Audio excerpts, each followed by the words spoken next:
ಎಲ್ಲರಿಗೂ ನಮಸ್ಕಾರ ಹಾಗೂ ಆಸಕ್ತಿ ಅಕಾಡೆಮಿಗೆ ಸ್ವಾಗತ. ನಾನು ಕೃಷ್ಣಾರ್ಜುನ. ಇವತ್ತಿನ ದಿವಸ ನಾವು SNQ ಕೋಟಾ ಅಂದರೆ ಸೂಪರ್ ನ್ಯೂಮರರಿ ಕೋಟಾ ಅಂತಂದರೆ ಏನು, ಹಾಗೂ ಅದನ್ನು ಯಾವ ರೀತಿ ಕ್ಲೈಮ್ ಮಾಡೋದು ಮತ್ತು ಅದು ಯಾವ ರೀತಿ ವರ್ಕ್ ಆಗುತ್ತೆ ಅಂತ ನೋಡೋಣ. ಸೊ ಈ ವಿಡಿಯೋನ ಸ್ಟಾರ್ಟ್ ಮಾಡೋದಕ್ಕೆ ಮುಂಚೆ ನನ್ನ ಚಾನಲನ್ನು ಇನ್ನೂ ಸಬ್ಸ್ಕ್ರೈಬ್ ಮಾಡಿಲ್ಲ ಅಂದರೆ ದಯವಿಟ್ಟು ಸಬ್ಸ್ಕ್ರೈಬ್ ಮಾಡ್ಕೊಳ್ಳಿ, ಹಾಗೆ ಲೈಕ್ ಮಾಡಿ, ಶೇರ್ ಮಾಡಿ ಅಂತ ಹೇಳ್ತಾ ಸ್ಟಾರ್ಟ್ ಮಾಡೋಣ. Okay, what is that SNQ supernumerary quota. SNQ quota ಅಂತಂದರೆ ಏನಪ್ಪ ಅಂತಂದರೆ ಯೂಶಲಿ KCET ನಿಮ್ಗೆ ಗೊತ್ತು ಆಲ್ರೆಡಿ, ಇಂಜಿನಿಯರಿಂಗ್ ಎಕ್ಸಾಮಿನೇಷನ್ಸ್ಗೆ ನಮ್ಮ ಕರ್ನಾಟಕದಲ್ಲಿ KCET ಎಕ್ಸಾಮನ್ನು ಆಲ್ರೆಡಿ ಈಗ ಕಂಪ್ಲೀಟ್ ಮಾಡಿದ್ದೀರಾ ನೀವು. ಸೊ ಅದಾದಮೇಲೆ ನಿಮಗೆ ಈಗ ಇನ್ನೇನು ರಿಸಲ್ಟ್ಸ್ ಬರುತ್ತೆ. ರಿಸಲ್ಟ್ಸ್ ಬಂದಿದ್ದು ಆದಮೇಲೆ ನಿಮಗೆ ಕೌನ್ಸಿಲಿಂಗ್ ಪ್ರೋಸೆಸ್ ಸ್ಟಾರ್ಟ್ ಆಗುತ್ತೆ, ಅಂದರೆ ಸೀಟ್ ಅಲಾಟ್ಮೆಂಟ್ ಎಲ್ಲ ಸ್ಟಾರ್ಟ್ ಆಗುತ್ತೆ. ಆ ಸೀಟ್ ಅಲಾಟ್ಮೆಂಟ್ ಆದಾಗ ಸೊ ನಿಮಗೇನಾಗುತ್ತೆ, ಸ್ವಲ್ಪ ಎಕ್ಸ್ಟ್ರಾ ಒಂದು ಕೋಟಾ ಅಂತ ಬರುತ್ತೆ ಇಲ್ಲಿ ನಿಮಗೆ, ಅದು SNQ ಕೋಟಾ ಅಂತ ಬರುತ್ತೆ. ನೀವು SNQ ಕೋಟಾ ಅಂತ ಹಾಕಿದಾಗ ಏನಾಗುತ್ತೆ, ನಿಮಗೆ ಬಂದಾಗ ನಿಮಗೆ ಕ್ಲೈಮ್ ಆದಾಗ ಸೊ ನಿಮಗೆ ಫೀಸು ಕಡಿಮೆ ಆಗುತ್ತೆ. ನಾರ್ಮಲ್ ಫೀಸ್ಗಿಂತ ನಿಮಗೆ ಫೀಸು SNQ ಕೋಟಾದಲ್ಲಿ ಫೀಸ್ ಕಡಿಮೆ ಇರುತ್ತೆ. ಅದು ಏನು SNQ ಕೋಟಾ ಮತ್ತು ಯಾವ ಥರ ಫೀಸ್ ಕಡಿಮೆ ಇರುತ್ತೆ ಅನ್ನೋದನ್ನ ಡೀಟೇಲಾಗಿ ನೋಡೋಣ ಈಗ. So actually SNQ quota KCET in KCET is a government introduced initiative to increase the access to higher education for the students for the economically weaker section of society. Okay, ಇದು major important point. Economically weaker section ಏನು students ಇರ್ತಾರೆ, so ಅವ್ರಗಳಿಗೆ ಅವ್ರನ್ನ entertain ಮಾಡೋದಕ್ಕೆ ಅಥವಾ ಅವರನ್ನು ಓದೋದ್ರ ಕಡೆ ಗಮನ ಸೆಳೆಯೋದಕ್ಕೆ ಏನು ಮಾಡಿದ್ದಾರೆ ಅಂತಂದರೆ, ಸೊ ಈ SNQ ಕೋಟಾನ ಇಂಟ್ರೊಡ್ಯೂಸ್ ಮಾಡಿದ್ದಾರೆ KCET ಎಕ್ಸಾಮಿನೇಷನಲ್ಲಿ. ನೀವು ಇಂಜಿನಿಯರಿಂಗ್ ಸೀಟನ್ನು ತೊಗೋಬೇಕಾದ್ರೆ, ಸೊ ಆ್ಯಕ್ಚುಲಿ ಮೇನ್ಲಿ ನಿಮಗೆ ಇದು KCETನಲ್ಲಿ ವರ್ಕ್ ಆಗೋದು ಇಂಜಿನಿಯರಿಂಗ್ ಸೀಟ್ಸಿಗೆ ಮಾತ್ರನೇ. ಸೊ ಬೇರೆ ಇದಕ್ಕೆ SNQ ಕೋಟಾ ಇರೋದಿಲ್ಲ. ಲೈಕ್ ಫಾರ್ಮಸಿ ಆಗಲಿ, ಸೊ ಬೇರೆ ಹೋಮ್ ಸೈನ್ಸ್ ಆಗಲಿ, ಅವು ಯಾವುದಕ್ಕೂ ನಿಮಗೆ ಈ KCETನಲ್ಲಿ SNQ ಕೋಟಾ ವರ್ಕ್ ಆಗೋದಿಲ್ಲ. ಮೇಜರಾಗಿ ನಿಮಗೆ ಇದು ವರ್ಕ್ ಆಗೋದಂಥದ್ದು ಇಂಜಿನಿಯರಿಂಗ್ ಎಕ್ಸಾಮಿನೇಷನ್ಸ್ಗೆ, ಅಂದರೆ ಇಂಜಿನಿಯರಿಂಗ್ ಕಾಲೇಜಸ್ಗೆ ಮಾತ್ರ ವರ್ಕ್ ಆಗುತ್ತೆ ನಿಮಗೆ ಇದು. ಓಕೆ, ಸೊ ನಿಮಗೆ ಎಷ್ಟು ಪರ್ಸೆಂಟ್ ಇರುತ್ತೆ ಇಲ್ಲಿ SNQ ಕೋಟಾ ಅಂತಂದರೆ, so 5% of seats in each course of a participating engineering college are reserved for eligible students ಅಂತಂದರೆ 5% of the seats in each course. ಒಂದೊಂದು ಕೋರ್ಸಿನಲ್ಲೂ 5% ಸೀಟ್ಸನ್ನು ಈ SNQ ಕೋರ್ಟ್ಗೆ ಅಲಾಟ್ ಮಾಡಿರ್ತಾರೆ ನಿಮಗೆ. 5% of the seats each course. ಪ್ರತಿಯೊಂದು ಕೋರ್ಸಿನಲ್ಲೂ 5% seats ನಿಮಗೆ SNQ ಕೋಟಾನಲ್ಲಿ ಅವೈಲಬಿಲಿಟಿ ಇರುತ್ತೆ ನಿಮಗೆ. ಓಕೆ, ಸೊ ನಿಮಗೆ SNQ ಕೋಟಾನಲ್ಲಿ ಯಾವ ಥರ ಫೀಸ್ ಕಡಿಮೆ ಆಗುತ್ತೆ ಅನ್ನೋದನ್ನು, ಎಷ್ಟು ಫೀಸ್ ಕಡಿಮೆ ಆಗ್ಬೋದು ಅನ್ನೋದನ್ನು ನೋಡೋಣ ಇಲ್ಲಿ. ಇದು ಲಾಸ್ಟ್ ಇಯರ್ ನಿಮಗೆ 24-25 KE ಇಂದ ಬಿಟ್ಟಿರುವಂತಹ ಫೀಸ್ ಸ್ಟ್ರಕ್ಚರ್ ಇದು ನಿಮಗೆ. ಸೊ ವರ್ಷದಿಂದ ವರ್ಷಕ್ಕೆ ಆ್ಯಕ್ಚುಲಿ ಸ್ವಲ್ಪ ಸ್ಲೈಡ್ ಚೇಂಜಸ್ ಆಗ್ತಾ ಇರುತ್ತೆ ಫೀಸು. ಯೂಶಲಿ ನಿಮಗೆ ಇಲ್ಲಿ ಟ್ಯೂಷನ್ ಫೀಸಲ್ಲಿ ಕಡಿಮೆ ಆಗುತ್ತೆ. ಈ SNQ ಕೋಟಾ ಅಲಾಟ್ ಆದರೆ ನಿಮ್ಗೆ ಏನಾಗುತ್ತೆ ಅಂದರೆ ಟ್ಯೂಷನ್ ಫೀಸ್ ಇರುತ್ತಲ್ಲ ನಿಮಗೆ, ಆ ಟ್ಯೂಷನ್ ಫೀಸಲ್ಲಿ ಏನಾಗುತ್ತೆ ನಿಮಗೆ ಫೀಸ್ ಕಡಿಮೆ ಆಗುತ್ತೆ.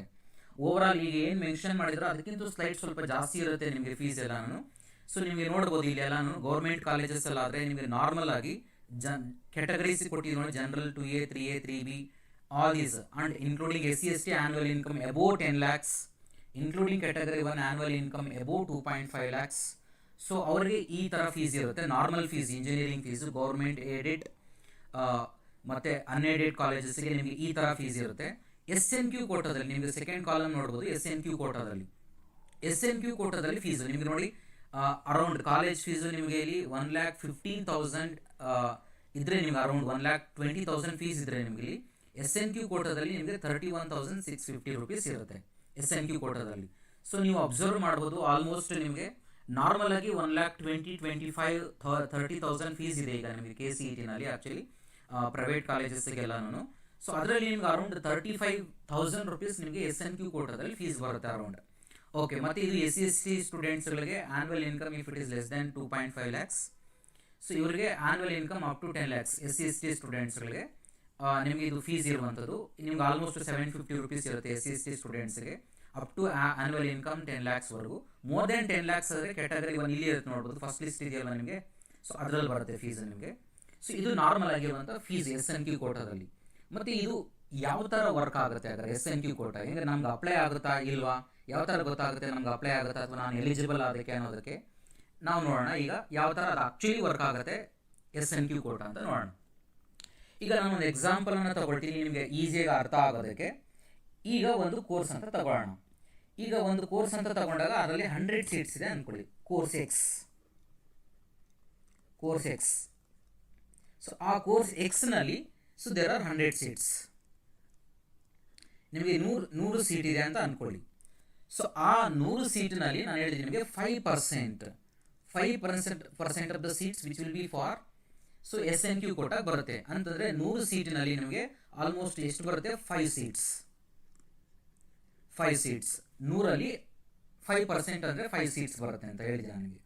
ಓಕೆ, ನಾನು ಜಸ್ಟ್ ಒಂದು ಎಕ್ಸಾಂಪಲ್ ತಗೊಳ್ತಾ ಇದ್ದೀನಿ. ಇಟ್ಸ್ 100 ಸೀಟ್ಸ್ ಅಂತ ತಗೊಳ್ತಾ ಇದ್ದೀನಿ. ನಿಮಗೆ ಕಾಲೇಜಲ್ಲಿ 100 ಸೀಟ್ಸ್ ಅಂತ ಇರೋದಿಲ್ಲ, ಡಿಫ್ರೆಂಟ್ ನಂಬರ್ ಆಫ್ ಸೀಟ್ಸ್ ಇರುತ್ತೆ. Depends on the college, depends on the course, different number of seats ಇರುತ್ತೆ. ನಾನು ಒಂದು ಎಕ್ಸಾಂಪಲ್ ತಗೊಳ್ತಾ ಇದ್ದೀನಿ ನಿಮ್ಗೆ ಅರ್ಥ ಮಾಡಿಸೋದಕ್ಕೆ. ಸೊ ಒಂದು ಕೋರ್ಸಿನಲ್ಲಿ 100 ಸೀಟ್ಸ್ ಇದೆ ಅಂತಂದರೆ ಅದರಲ್ಲಿ 5% ಸೀಟ್ಸು ನಮಗೆ SNQ ಕೋಟಾದಲ್ಲಿ 5%, ನಾನು ಹೇಳ್ತಿರೋದು 5%. ಸೊ 100ಗೆ 5% ಅಂದರೆ 5 ಸೀಟ್ಸ್, ಅದಕ್ಕೆ 5 ಸೀಟ್ಸ್ ಅಂತ ತೊಗೊಂಡಿದ್ದೀನಿ ನಾನು. ಓಕೆ, ಸೊ ಈಗಾಗಲೇ ನಮಗೆ 5 ಸೀಟ್ಸು SNQ ಕೋಟಾದಲ್ಲಿ ಬರುತ್ತೆ. ಓಕೆ, ಅಸ್ಯೂಮ್ ದಟ್ 200 ಸೀಟ್ಸ್ ಇರುತ್ತೆ ಅಂತ ಅಂದ್ಕೊಳ್ಳಿ. ಆ ಒಂದು ಕೋರ್ಸಿಗೆ 200 ಸೀಟ್ಸ್ ಇದ್ದರೆ ನಮಗೆ 5% ಅಂದರೆ ಎಷ್ಟು ಬರುತ್ತೆ ಟೋಟಲ್ ನಮಗೆ ಇಲ್ಲಿ 10 ಸೀಟ್ಸ್. ಓಕೆ, ಇದನ್ನು ತಗೊಳ್ಳೋಣ. This is a better number for us. Okay, 10 seats SNQ ಕೋಟಾದಲ್ಲಿ ಬರುತ್ತೆ. ನಮಗೆ ಇಲ್ಲಿ SNQ ಕೋಟಾದಲ್ಲಿ ಬರುತ್ತೆ 10 ಸೀಟ್ಸ್. 200 ಸೀಟ್ಸಲ್ಲಿ ನಮಗೆ 10 ಸೀಟು SNQ ಕೋಟಾದಲ್ಲಿ ಬರುತ್ತೆ. ಈಗ ಸೊ ಈಗ ಯಾವ ಥರ ಅಲಾಟ್ ಮಾಡ್ತಾರೆ, ಈಗ ನಾನು ತಗೊಳ್ತೀನಿ ಒಂದು ಜನರಲ್ ಆಗಿ ತಗೊಳ್ತೀನಿ. ನಾನು ಜನರಲ್ ಸ್ಟೂಡೆಂಟ್ ಕ್ಯಾಟಗರಿ ತಗೊಳ್ತೀನಿ. ನಾನು ಇಲ್ಲಿ ಕ್ಯಾಟಗರಿ ಸ್ಟೂಡೆಂಟ್ಸ್ ಆ್ಯಂಡ್ ರ್ಯಾಂಕ್ ಒಂದು GM ತಗೊಳ್ತೀನಿ. ಒಂದು ಆ ಕಾಲೇಜಿಗೆ ಆ ಕೋರ್ಸಿಗೆ ಕಟ್ ಆಫ್ ರ್ಯಾಂಕ್ ಬಂದು ಅಸ್ಯೂಮ್ ದಟ್ ಒಂದು 3000 ರ್ಯಾಂಕ್ವರೆಗೂ ಸ್ಟೂಡೆಂಟ್ಸ್ ತೊಗೊಂಡಿದ್ದಾರೆ ಅಂತ ಅಂದ್ಕೊಳ್ಳಿ. 3000 ಒಳಗಡೆ ಅಂತ ಅಂದ್ಕೊಳ್ಳಿ. ಒಂದು ಅರ್ಥ ಮಾಡ್ಕೊಳ್ಳೋದಕ್ಕೆ ನಾನು ಒಂದು ಎಕ್ಸಾಂಪಲನ್ನು ಕೊಡ್ತಾ ಇದ್ದೀನಿ. ಅದೇ OBC ಸ್ಟೂಡೆಂಟ್ಸ್ಗೆ ಒಂದು 5000 ರ್ಯಾಂಕಿಂಗ್ ಕಟ್ ಆಫ್ ಇರುತ್ತೆ ಅಂತ ಅಂದ್ಕೊಳ್ಳಿ ಆ ಕೋರ್ಸಿಗೆ. ಓಕೆ, ಓವರ್ ಆಲ್ ಇದು GM, OBC ಮತ್ತು other candidates like 3B what ever the students ಅದು ಒಂದು 6000 ಅಂತ ಅಂದ್ಕೊಳ್ಳಿ. ಓಕೆ, ನಿಮ್ಗೆ ರ್ಯಾಂಕ್ ಇದು ನಾನು ಹೇಳ್ತಿರೋದು ನಂಬರ್ ಆಫ್ ಸ್ಟೂಡೆಂಟ್ಸ್ ಅಲ್ಲ, ರ್ಯಾಂಕ್. ಆ ರ್ಯಾಂಕ್ ಸ್ಟೂಡೆಂಟ್ಸ್ ಇರುವಂಥ ಸ್ಟೂಡೆಂಟ್ಸು ಅಲ್ಲಿ ಆ ಕೋರ್ಸಿನಲ್ಲಿ ಇದ್ದಾರೆ ಅಂತ ಅಂದ್ಕೊಳ್ಳಿ. ಸೊ ಈಗ ಓವರ್ ಆಲ್ ನಮ್ಗೆ ಇವರೆಲ್ಲ ಸೇರಿಸಿ ನಮಗೆ ಎಷ್ಟಿರ್ತಾರೆ, 200 ಸ್ಟೂಡೆಂಟ್ಸ್ ಇದ್ದಾರೆ. ಇನ್ಕ್ಲೂಡಿಂಗ್ SC ST ಎಲ್ಲ ಸೇರಿಸಿ ನಮಗೆ 200 ಸ್ಟೂಡೆಂಟ್ಸ್ ಇದ್ದಾರೆ. ಆ 200 ಸ್ಟೂಡೆಂಟ್ಸಲ್ಲಿ ಏನು ಮಾಡ್ತಾರೆ ಅಂತಂದರೆ, ಈಗ ಮುಗಿದೋಯ್ತು ನಿಮಗೆ ಇಲ್ಲಿ ಈ ಕೋರ್ಸಿನಲ್ಲಿ ನೀವು ಕೋರ್ಸಿಗೆ ಎಂಟ್ರ್ ಆಗೋದಕ್ಕೆ ಮಾತ್ರನೇ ನಿಮಗೆ ರ್ಯಾಂಕ್ ನೀಡಿರುತ್ತೆ. ಇಲ್ಲಿ ಒನ್ಸ್ ನೀವು ಕೋರ್ಸಿಗೆ ಜಾಯಿನ್ ಆಗಿದ್ದೀರಾ ಅಂತ ಮೀನ್ ನೀವು ಅದನ್ನು ಆಪ್ಟ್ ಮಾಡ್ಕೊಂಡಿದ್ದೀರಾ ಅಂತಂದರೆ ಸೊ ನಾವು ದಟ್ ಈಸ್ ಡನ್, ಮುಗಿದೋಯ್ತು. ಈಗ SNQ ಕೋಟಾಗೆ ಅದು ನಿಮಗೀಗ ರ್ಯಾಂಕಿಂಗ್ ಅದು ಯಾವುದೇ ರೀತಿಯಾದಂಥ ಕೌಂಟ್ ಆಗೋದಿಲ್ಲ ನಿಮಗೀಗ. ಈಗ ನೀವು ಫಸ್ಟು ಒಂದು ಕೋರ್ಸನ್ನು ಚೂಸ್ ಮಾಡ್ಕೊಳ್ಳೋದಕ್ಕೆ ತಗೊಳ್ಳೋದಕ್ಕೆ ಒಂದು ಕಾಲೇಜಿನಲ್ಲಿ ಮಾತ್ರನೇ ನಿಮಗೆ ರ್ಯಾಂಕ್ ಬೇಕಾಗುತ್ತೆ. ಈಗ SNQ ಕೋಟಾದಲ್ಲಿ ಏನಾಗುತ್ತೆ ಅಂದರೆ ಈಗ 200 ಸ್ಟೂಡೆಂಟ್ಸನ್ನು ಏನು ಮಾಡ್ತಾರೆ ಅಂತಂದರೆ ನಾವು ಕ್ಯಾಟಗರೀಸ್ ಆಗಿ ಡಿವೈಡ್ ಮಾಡ್ತೀವಿ. ಯಾವ ಕ್ಯಾಟಗರೀಸ್ ಮೇಲೆ ಡಿವೈಡ್ ಮಾಡ್ತೀವಿ, based on not your percentage, not based on your rank, ನಿಮ್ಮ ರ್ಯಾಂಕ್ ಮೇಲೆ ಅಲ್ಲ. ನಾವು ಕ್ಯಾಟಗರೀಸ್ ಆಗಿ ಡಿವೈಡ್ ಮಾಡೋದು. ಈಗ ಕ್ಯಾಟಗರಿ ಆಗಿ ಡಿವೈಡ್ ಮಾಡೋದು SNQ ಕೋಟಾಗೆ ನಾನು ಹೇಳ್ತಿರೋದು. SNQ ಕೋಟಾಗೆ ಕ್ಯಾಟಗರೀಸ್ ಆಗಿ ನಾವು ಡಿವೈಡ್ ಮಾಡೋದು based on your annual income. Okay, first SNQ ಕೋಟಾಗೆ ನೀವು eligibility first beginning primary eligibility ಏನಪ್ಪ ಅಂತಂದರೆ ನಿಮ್ಮ annual income less than 8 lakhs ಇರಬೇಕು. ಆ್ಯನ್ಯುವಲ್ ಇನ್ಕಮ್ ನಿಮ್ಮ family annual income you should be annual income should be less than 8 lakhs. So 8 ಲಕ್ಷಕ್ಕಿಂತ ಕಡಿಮೆ ಇದ್ದರೆ ಇದು ಪ್ರೈಮರಿ ಸ್ಟೇಜ್. ಹಂಗಂತ ಮಾತ್ರಕ್ಕೆ 8 ಲಕ್ಷಕ್ಕಿಂತ ಕಡಿಮೆ ಇದ್ದರೆ ನನಗೆ SNQ ಕೋಟಾ ಕೊಟ್ಬಿಡ್ತಾರೆ ಅಂತಂದರೆ ಡೆಫಿನೆಟ್ಲಿ ಇಲ್ಲ. So that's a primary stage. ಈಗ 200 ಸ್ಟೂಡೆಂಟ್ಸ್ ಏನಿದ್ದಾರೆ ಆ ಸ್ಟೂಡೆಂಟ್ಸನ್ನು ನಾವೇನು ಮಾಡ್ತೀವಿ, ಸ್ಲ್ಯಾಬ್ಸ್ ಆಗಿ ಡಿವೈಡ್ ಮಾಡ್ತಾರೆ. ಲೈಕ್ ಯಾವ ಥರ ಅಂತಂದರೆ based on their family overall annual income ಎಷ್ಟಿರುತ್ತೆ ಅದರ ಬೇಸಿಸ್ ಮೇಲೆ. ಈಗ ನಾನು ಒಂದು ನಂಬರನ್ನು ತಗೊಳ್ತೀನಿ. ಈಗ 200 ಸ್ಟೂಡೆಂಟ್ಸ್ ಇದಾರಲ್ವ, ಒಂದು ಕೋರ್ಸಿಗೆ 200 ಸ್ಟೂಡೆಂಟ್ಸ್ ಜಾಯಿನ್ ಆಗಿದ್ದಾರೆ. ಅದರಲ್ಲಿ ನಾವು 10 ಸ್ಟೂಡೆಂಟ್ಸ್ಗೆ ನಾವೇನು ಮಾಡಬೇಕು, SNQ ಕೋಟಾನ ಅಲಾಟ್ ಮಾಡಬೇಕಲ್ವಾ. ಸೊ ಅದನ್ನು ಏನು ಮಾಡ್ತೀವಿ, so based on annual income. ಇಲ್ಲಿ ನಾನು ಮತ್ತೆ ಹೇಳ್ತಾ ಇದ್ದೀನಿ, ಇಲ್ಲಿ ಮಾರ್ಕ್ಸು ಯಾವುದೇ ರೀತಿಯಾದಂಥ ರ್ಯಾಂಕು ಯಾವುದೇ ರೀತಿಯಾದಂಥ ಕೌಂಟ್ ಆಗೋದಿಲ್ಲ. ರ್ಯಾಂಕ್ ಏನಾದರೂ ಇರ್ಬೋದು. ಆ 200 ಸ್ಟೂಡೆಂಟ್ಸು ಒಬ್ಬ ರ್ಯಾಂಕ್ 10 ಇರ್ಬೋದು, ಒಬ್ಬ ರ್ಯಾಂಕ್ 200 ಇರ್ಬೋದು, ಒಬ್ಬ ರ್ಯಾಂಕ್ 2000 ಇರ್ಬೋದು. ಸೊ ಇಲ್ಲಿ ರ್ಯಾಂಕ್ ಕೌಂಟ್ ಆಗೋದಿಲ್ಲ, ಎಲ್ಲ ಸ್ಟೂಡೆಂಟ್ಸ್ನ ಮಿಕ್ಸ್ ಮಾಡಿ based on their family annual income ಮೇಲೆ ನಾವು ಕೆಟಗರೀಸ್ ಆಗಿ ಡಿವೈಡ್ ಮಾಡ್ತೀವಿ, ಸ್ಲ್ಯಾಬ್ಸ್ ಆಗಿ ನೋಡ್ಬೋದು. ಇಲ್ಲಿ slab 1 less than 18 lakh, less than family annual income is less then 1 lakh. Slab 2 1 lakh to 2 lakhs. Slab 3 2 to 3, 3 to 4.5, 4.5 to 6. ಈ ಥರ ಸ್ಲ್ಯಾಬ್ಸ್ ಆಗಿ ಡಿವೈಡ್ ಮಾಡ್ತಾರೆ. ಅಸ್ಯೂಮ್ ಮಾಡ್ಕೊಳ್ಳಿ, ಈಗ ಸ್ಲ್ಯಾಬ್ 1ನಲ್ಲಿ ಓವರ್ ಆಲ್ 200 ಸ್ಟೂಡೆಂಟ್ಸ್ ಅಲ್ಲಿ ಒಂದು 2 ಸ್ಟೂಡೆಂಟ್ಸ್ ಇರ್ತಾರೆ ಅಂತ ಅನ್ಕೊಳ್ಳಿ. Number of students. ಸೊ ಈ ಸ್ಲ್ಯಾಬ್ ಅಲ್ಲಿ ಬರುವಂಥವ್ರು ಒಂದು 2 ಸ್ಟೂಡೆಂಟ್ಸ್ ಬರ್ತಾರೆ ಅಂತ ಅನ್ಕೊಳ್ಳಿ. ಓಕೆ, ನಮ್ಗೆ ಇಲ್ಲಿ ಆಕ್ಚುಲಿ ಇರುವಂಥ ಸೀಟ್ಸ್ ಎಷ್ಟು ಓವರ್ ಆಲ್ ನಮಗೆ SNQ ಕೋಟಾದಲ್ಲಿ ಔಟ್ ಆಫ್ 200 ನಮಗೆ ಇಲ್ಲಿ 5% ಅಂದರೆ 10 seats which are available for SNQ ಅಲ್ವಾ. SNQ ಕೋಟಾಗ ಅಲಾಟ್ ಮಾಡ್ಬೇಕು ನಾವೀಗ. ಓಕೆ, ನಿಮ್ಮ ಫ್ಯಾಮಿಲಿ ಇನ್ಕಮ್ ಬೇಸಿಸ್ ಮೇಲೆ ನಾವು ಸ್ಲ್ಯಾಬ್ಸ್ ಅನ್ನು ಮಾಡ್ತಿರೋದು. ಈಗ ಆ ಟೋಟಲ್ 200 ಸ್ಟೂಡೆಂಟ್ಸ್ ಅಲ್ಲಿ OBC ಮತ್ತು ಜನರಲ್ ಸ್ಟೂಡೆಂಟ್ಸ್ ಅಲ್ಲಿ ಕಂಪ್ಲೀಟ್ ಆಗಿ ಆನ್ಯುವಲ್ ಇನ್ಕಮ್ ಅನ್ನು ತಗೊಂಡಾಗ ಅವರ annual income less than 1 lakh 1 lakh ಇಂತ ಕಡಿಮೆ ಇರುವಂಥ ಸ್ಟೂಡೆಂಟ್ಸ್ ಅನ್ನ ನಾವು ಫಸ್ಟ್ ತಗೊಳ್ತೀವಿ. ಯಾವ್ದಾದ್ರು ಅದಿರಲಿ, ರ್ಯಾಂಕ್ ಎಷ್ಟಾದ್ರೂ ಇರ್ಬೋದು, ಡಸಂಟ್ ಮ್ಯಾಟರ್. ರ್ಯಾಂಕ್ ಎಷ್ಟಾದ್ರೂ ಇರ್ಬೋದು, ನಮಗೆ ಅದು ಕೌಂಟ್ ಆಗಲ್ಲ. ಯಾವುದೇ ಸ್ಟೂಡೆಂಟ್ ಆಗಲಿ ಅವರ ಫ್ಯಾಮಿಲಿ ಆನ್ಯುವಲ್ ಇನ್ಕಮ್ ಮೇಲೆ ನಾವು ಡಿಸೈಡ್ ಮಾಡ್ತೀವಿ. ಈಗ 1 lakhs ಲೆಸ್ ದೆನ್ 1 lakhsಗಿಂತ ಎಷ್ಟು ಸ್ಟೂಡೆಂಟ್ ಇದ್ದಾರೆ ಅಂತ ಕೌಂಟ್ ಮಾಡಿದಾಗ ನಾನು ಒಂದು ನಂಬರನ್ನು ತಗೊಳ್ಳಿ, ಒಂದು 2 ಸ್ಟೂಡೆಂಟ್ಸ್ ಇದ್ದಾರೆ ಅಂತ ಅನ್ಕೊಳ್ಳಿ. ಓಕೆ, ಈಗ ನೆಕ್ಸ್ಟ್ ಏನು ಮಾಡ್ತೀನಿ, ಇನ್ನೂ ಎಷ್ಟು ಸೀಟ್ ಇದೆ SNQ ಕೋಟಾದಲ್ಲಿ? 8 ಸೀಟ್ಸ್ ಇದೆ. ಸೊ 8 ಸೀಟ್ಸ್ ಇರೋದ್ರೆ ನೆಕ್ಸ್ಟ್ ಸ್ಲ್ಯಾಬ್ಗೆ ಬರ್ತೀನಿ. ಇನ್ನೂ ಸ್ಟೂಡೆಂಟ್ಸ್ ಇದ್ದಾರಾ? ಓಕೆ, ನಾನು ಇಲ್ಲಿ ಚೆಕ್ ಮಾಡ್ತೀನಿ. ಅಸ್ಯೂಮ್ ದಟ್ 1 lakh ಇಂದ 2 lakhs ಇರೋ ಆನ್ಯುವಲ್ ಇನ್ಕಮ್ ಇರೋ ಟೋಟಲ್ ಸ್ಟೂಡೆಂಟ್ಸು ಒಂದು 6 ಸ್ಟೂಡೆಂಟ್ಸ್ ಇದ್ದಾರೆ ಅಂತ ಅನ್ಕೊಳ್ಳಿ. Okay, 6 students. ಓಕೆ, ಅವ್ರಿಗೂ ಸೀಟ್ಸು SNQ ಕೋಟಾ ಅಲಾಟ್ ಆಗುತ್ತೆ. ಈಗ ಫಸ್ಟ್ ಇರೋ 2 ಸ್ಟೂಡೆಂಟ್ಸ್ಗೆ SNQ ಕೋಟಾ ಅಲಾಟ್ ಆಗುತ್ತೆ. ನೆಕ್ಸ್ಟ್ 6 ಇರೋ ಸ್ಟೂಡೆಂಟ್ಸ್ಗೂ SNQ ಕೋಟಾ ಅಲಾಟ್ ಆಗುತ್ತೆ. ಯಾಕಂದರೆ ನಮಗೆ ಟೋಟಲ್ 10 SNQ ಕೋಟಾ ಸೀಟ್ಸ್ ಇರೋದು, ಅದರಲ್ಲಿ 8 ಸೀಟ್ಸ್ ಇದೆ. 8 ಸೀಟ್ಸ್ ಕಂಪ್ಲೀಟ್ ಆಯ್ತು. ಈಗ ನೆಕ್ಸ್ಟ್ ಉಳಿದಿರುವಂಥ ಸೀಟ್ಸ್ ಎಷ್ಟು? ಈಗ ನಮಗೀಗ 2 ಸೀಟು SNQ ಕೋಟಾ ಉಳಿದಿರೋದು. ಈಗ ನೆಕ್ಸ್ಟ್ ಸ್ಲ್ಯಾಬ್ 3ಗೆ ಬರ್ತೀವಿ ನಾವಿಲ್ಲಿ. ನೆಕ್ಸ್ಟ್ ಸ್ಲ್ಯಾಬ್ 3ಗೆ ಬಂದಾಗ ಅಸ್ಯೂಮ್ ದಟ್ ಅಲ್ಲಿ ಒಂದು ಸ್ಟೂಡೆಂಟು ಒಂದು 6 ಸ್ಟೂಡೆಂಟ್ಸ್ ಇರ್ತಾರೆ ಅಂತ ಅನ್ಕೊಳ್ಳಿ. 6 ಸ್ಟೂಡೆಂಟ್ಸ್ ಸ್ಲ್ಯಾಬ್ 3ನಲ್ಲಿ ಬರ್ತಾರೆ, ಅಂದರೆ 2 lakhs to 3 lakhs ಇರೋ ಸ್ಟೂಡೆಂಟ್ಸ್ ಬರ್ತಾರೆ ಅಂತ ಅನ್ಕೊಳ್ಳಿ. ಓಕೆ, 6 ಸ್ಟೂಡೆಂಟ್ಸ್ಗೂ ಇಲ್ಲಿ SNQ ಕೋಟಾನ ಕೊಡೋದಿಲ್ಲ. ಈಗ ಆಲ್ರೆಡಿ 8 ಸೀಟ್ಸ್ ಕಂಪ್ಲೀಟ್ ಆಗೋಗಿದೆ. Already 1 lakh to 2 lakhs SNQ ಕೋಟಾದಲ್ಲಿ ಉಳಿದಿರುವಂಥದ್ದು ಇನ್ನೇನಪ್ಪ ಅಂತಂದರೆ ದಟ್ ಈಸ್ 2 ಸೀಟ್ ಉಳಿದಿರುವಂಥದ್ದು. ಅದರಲ್ಲಿ 6 ಸ್ಟೂಡೆಂಟ್ಸ್ ಏನಂತ ಹೇಳಿದೆ ನಾನು, 2 lakhs to 3 lakhs. ಅದರಲ್ಲಿ ಲೋಯೆಸ್ಟ್ 2 lakhsಗೆ ಲೋಯೆಸ್ಟ್ ಇರುವಂಥದ್ದು ಯಾವುದೇ ಇರುತ್ತೆ, ಆ 2 ಸ್ಟೂಡೆಂಟ್ಸ್ಗೆ ಮಾತ್ರನೇ SNQ ಕೋಟಾ ಕೊಡ್ತಾರೆ. ಸೊ ಓವರ್ ಆಲ್ ನಮಗೆ ಎಷ್ಟು ಸೀಟ್ಸ್ ಆಯಿತು? 10 ಸೀಟ್ಸ್. ಅದಾದಮೇಲೆ ಯಾವುದೇ ಸ್ಟೂಡೆಂಟ್ಸ್ಗೆ SNQ ಕೋಟಾನ ಕೊಡೋದಿಲ್ಲ. ಸೊ ನಾನು ಇದೊಂದು ಎಕ್ಸಾಂಪಲ್ ಅನ್ನು ಕೊಟ್ಟಿದ್ದೀನಿ. ಅಪ್ ಟು ಇದೇ ಥರನೇ ಬೇಕಾದ್ರೆ 2 ಸ್ಟೂಡೆಂಟ್ಸ್ ಇರ್ಬೋದು. ಒಂದೊಂದು ಕಾಲೇಜಿನಲ್ಲಿ SNQ ಕೋಟಾದಲ್ಲಿ 20 ಸ್ಟೂಡೆಂಟ್ಸ್ಗೂ ಬರ್ಬೋದು, 30 ಸ್ಟೂಡೆಂಟ್ಸ್ಗೂ ಬರ್ಬೋದು. ಸೊ ಅಪ್ ಟು ನಿಮಗೆ ಆ್ಯನ್ಯುವಲ್ ಇನ್ಕಮ್ 8 lakhsವರೆಗೂ ಆ ಥರ ಇದ್ರ ಬೇಸಿಸ್ ಮೇಲೆ ಡಿವೈಡ್ ಮಾಡ್ಕೊಂಡು ಬರ್ತಾರೆ. ಎಲ್ಲಿವರೆಗೂ ಸೀಟ್ಸ್ ಅವೈಲಬಿಲಿಟಿ ಇರುತ್ತೋ ಆ ಫ್ಯಾಮಿಲಿ ಆ್ಯನ್ಯುವಲ್ ಇನ್ಕಮ್ ಎಲ್ಲಿವರೆಗೂ ಮ್ಯಾಚ್ ಮಾಡ್ಬೋದು ಅಲ್ಲಿವರೆಗೂ ಬರ್ತಾರೆ. Up to 8 lakhsವರೆಗೂ.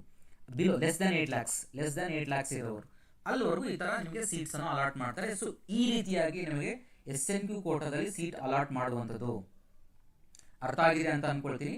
ಸೊ ನಾವು SNQ ಕೋಟಾ ಅಲಾಟ್ ಮಾಡುವಂಥದ್ದು not on your ranking, based on ಆ ಕೋರ್ಸಿನಲ್ಲಿ ಇರುವಂತಹ ಸ್ಟೂಡೆಂಟ್ಸ್ಗಳ ಫ್ಯಾಮಿಲಿ ಆ್ಯನ್ಯುವಲ್ ಇನ್ಕಮ್ ಏನಿರುತ್ತೆ ಆ ಇನ್ಕಮ್ ಬೇಸಿಸ್ ಮೇಲೆ ಏನಾಗುತ್ತೆ SNQ ಕೋಟಾ ಅಲಾಟ್ ಮಾಡ್ಕೊಂಡು, ಕಡಿಮೆ ಯಾರಿಗೆ ಫ್ಯಾಮಿಲಿ ಆ್ಯನ್ಯುವಲ್ ಇನ್ಕಮ್ ಕಡಿಮೆ ಇರುತ್ತೋ ಅವರಿಗೆ ಫಸ್ಟ್ ಅಲಾಟ್ ಮಾಡ್ತಾರೆ. ಆ ಕೋಟ್ ಇನ್ನೂ ಸೀಟ್ ಉಳಿದಿದ್ರೆ ನೆಕ್ಸ್ಟ್ ರೇಂಜ್ ಸ್ಲ್ಯಾಬ್ಗೆ ಬರ್ತಾರೆ. ಅದರಲ್ಲಿ ಇನ್ನೂ ಉಳಿದಿದ್ರೆ ನೆಕ್ಸ್ಟ್ ಸ್ಲ್ಯಾಬ್ಗೆ, ಆ ಥರ ಒಂದೊಂದೇ ಸ್ಲ್ಯಾಬಲ್ಲಿ ಫಿಲ್ ಮಾಡ್ಕೊ ಬರ್ತಿರ್ತಾರೆ. ಸೊ ಫಿಲ್ ಆದಮೇಲೆ ಎಷ್ಟು ಎಕ್ಸಾಕ್ಟ್ಲಿ ಮ್ಯಾಚ್ ಆಗಿರುತ್ತೋ ಅಲ್ಲಿಗೆ ವೈಂಡ್ ಅಪ್ ಮಾಡ್ತಾರೆ. ಸೊ ನೆಕ್ಸ್ಟ್ ಇರುವಂಥ ಸ್ಟೂಡೆಂಟ್ಸ್ಗೆ SNQ ಕೋಟಾ ಇರೋದಿಲ್ಲ. ಸೊ ಈ ರೀತಿಯಾಗಿ SNQ ಕೋಟಾನ ಅಲಾಟ್ ಮಾಡುವಂಥದ್ದು. ಸೊ ನಿಮ್ಗೆಲ್ಲರೂ ಅರ್ಥ ಆಗಿದೆ ಅಂತ ಅಂದ್ಕೊಂಡಿರ್ತೀನಿ.